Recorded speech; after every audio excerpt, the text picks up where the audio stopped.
If you are not getting water to spray, so I'm going to turn on the vehicle. When I try to get it to spray fluid, no fluid is going. Go to the front of the vehicle. The first thing you're going to check.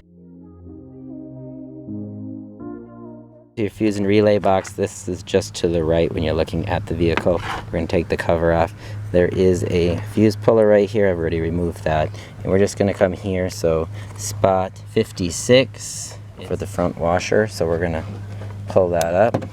We can give it an eye inspection to see if it's burned. We should also put this up to a multimeter or voltmeter just to see if it has continuity. So we'll test this. So now the best way to check this is we take our multimeter, we're going to set it to 200, and then we're just going to take our probes and we're going to touch each side and we're going to get a reading of around 1.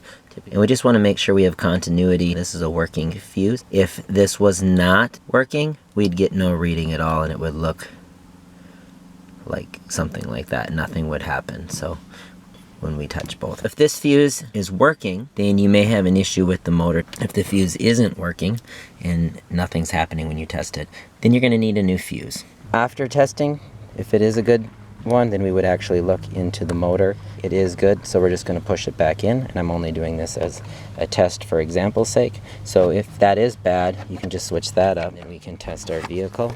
After the cover's been secured, start your vehicle.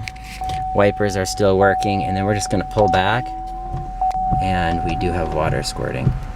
So if you're having an issue, it is fuse 56. It's a 15 amp fuse. Hopefully this helps. Thanks for watching, and as always, please like and subscribe.